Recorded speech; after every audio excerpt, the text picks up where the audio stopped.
A very different setting that we can talk about is the media, so mass media. And we've got here an example of the Life Be In It campaign, which I think is just about ready to be resurrected. But this was a campaign that was prevalent in the 80s and maybe early 90s, which basically focused on trying to get people up off the couch watching sport to actually engaging in sport, to treating it as a family activity. You can see very clearly in this message that it's the whole family that's involved and everybody's really happy and cheerful, even walking the dog. So there's a range of different messages in a family here that it's suitable for all ages. It can be done as a physical activity, um, and it can be done as a family activity. But the advantages of this sort of intervention is that we looked at earlier on in this unit session we looked at the GP as an agent of change, and we found that that was pretty much ineffective, and it was only um, individual to individual anyway, so very uneconomical. But this has a far less per unit expense because it's done over mass media and over large population. However, it does require substantial resources. When you've got a national media campaign that costs upwards of $1 million a week, the public purse just doesn't have that sort of money.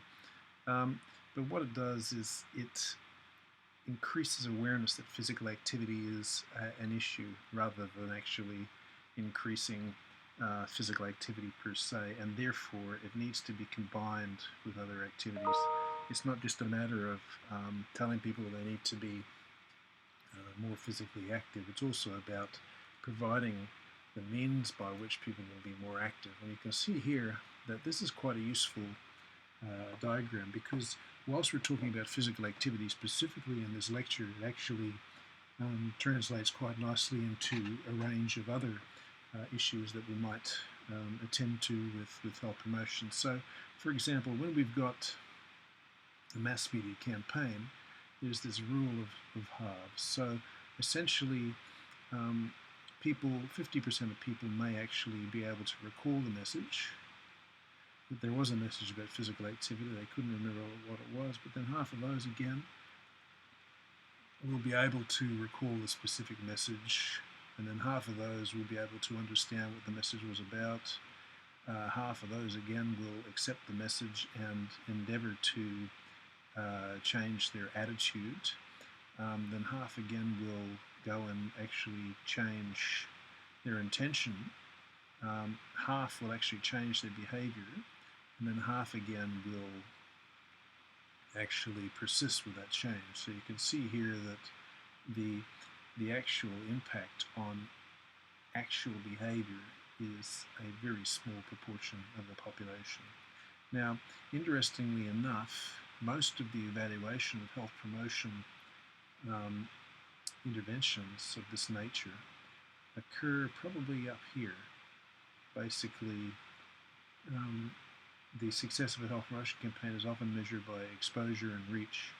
And basically, what it's doing is it's measuring the effect that doesn't translate into actual behavior change, sustained behavior change. So there's really a lot of work to do in terms of developing the technology behind how to evaluate health promotion campaigns. Now, this is not the only theoretical model for why people change their behavior, but it's certainly a very common one, the trans-theoretical model, where the people tend to go through various phases of changing behavior. So they start with a pre-contemplation phase, and then they think about change, and then finally they're ready to make change. They actually make change.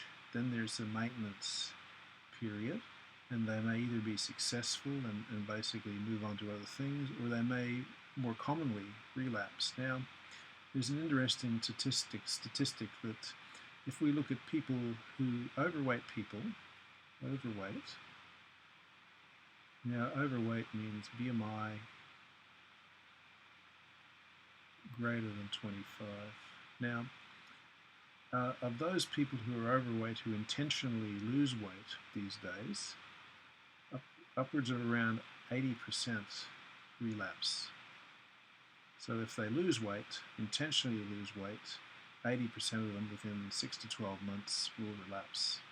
And so in terms of management or addressing this problem of overweight and obesity in the population, this model is quite informative, and essentially there's a lot of people that are just going around and around. So these are the sorts of things we need to take into consideration. There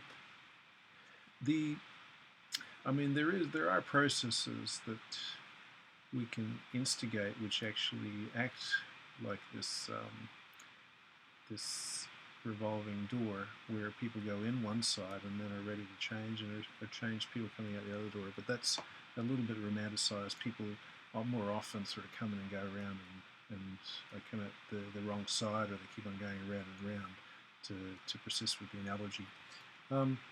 But if we're thinking about media campaigns and the necessity with media campaigns to have some sort of other environmental and policy approach, as you can see here, that they make a good combination.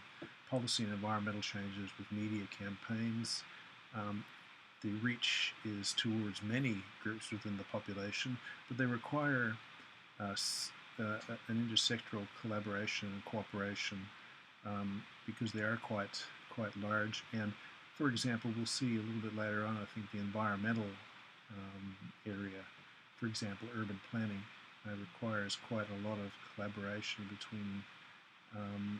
between health and local government, for example. But because of that, you get a more sustainable outcome. So if we look at this collection of factors.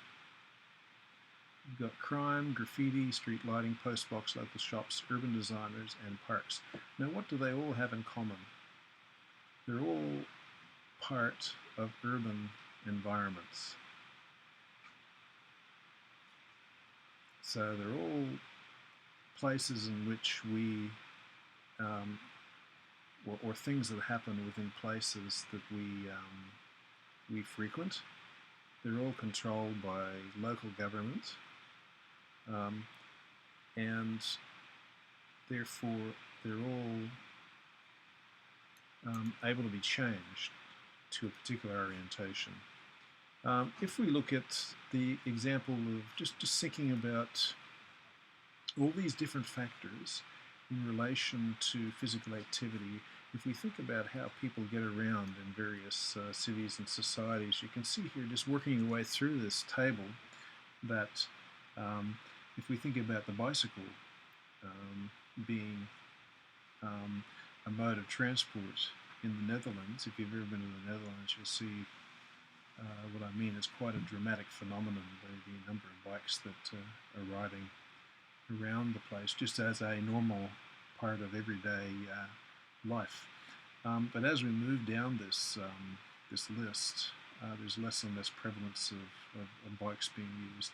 By the same token, there's an inverse pattern with the use of cars. It's interesting also to note that different countries will have different mixes. So there's this table shows that Germany, for example, whilst they have a similar usage of cars for transport as the Netherlands, there's a much higher prevalence of, say, public transport in Germany than the Netherlands, and a slightly higher rate of walking, but a much lower rate of bicycle riding. So this implies that there may be cultural factors involved. There may be structure, urban structure, geography, maybe, oops, I'll just write that properly, geo.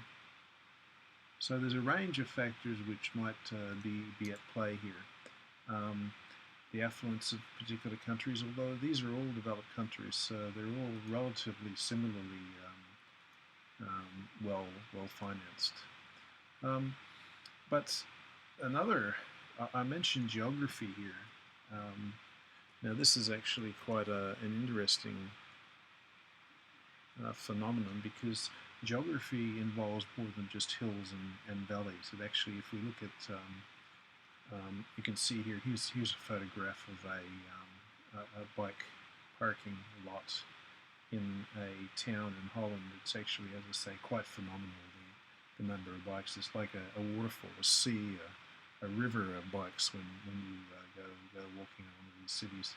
But if we look at the urban environment, we've got a number of examples of what can occur here. You can see this particular urban environment. If you were living in that area, you would be really not very comfortable, feel not very comfortable walking in this area. But if we have a few modifications here, so if we start to, if you look back at the difference, if you start providing, say, shade here, maybe a little bit of seating tables, a little bit of opportunities for street life on the street. Maybe have a few trees, so again, making life a little bit more pleasant and not just concrete. But also the trees provide shade, so it's a more comfortable environment. But also seeing people on the street is it actually gives a level of comfort that entices people to actually walk on the street. Whereas if we go back to the original photograph, you can see here there's nobody on the street, so people find it quite confronting to actually walk on the street. Again, another example of an urban landscape and how it might be welcoming or otherwise for physical activity. And these are examples of what can be done with environments to encourage physical activity and people getting out on the street and walking rather than driving their cars. You can see here trees are a very important aspect. And then if we move on to having buildings that are actually quite interesting and colourful and welcoming, as well as annexes to actually give protection in inclement weather. And also the added idea of expanding traffic islands and making the pathway for cars smaller, but also introducing public transport here. But you see also more people on the street again. We're very social beings, humans, and we like to see others of our species around, and it really gives us a comfort. Similarly, again, this looks like this could be any city. It just happens to be in Virginia in the United States, but it could be any town in Australia, sort of in one of the suburbs in the major city. You can see here that very unfriendly to anything but cars. But if we start putting plants, pretty buildings, trees, we encourage people to actually come out on the street. So, and the more trees we have, the more areas of walking in parks in proportion to areas of bitumen for cars, the more it's conducive to people actually getting out and walking on the street. And you can see here another example of a development where we've got an urban development where we've got a shopping center here, we've got a school here, we've got residential area here, and then we've got park areas here with lots of trees and houses here. You can see that in fact we've got quite a safe, calm pathway here that people can walk to. The school is quite easy to get to from the houses, and it really encourages a lot of extra physical activity and engagement with the environment. Bear in mind, this is not the health department that would actually instigate this. This is actually local government. So again, the message of intersectoral collaboration is quite strong.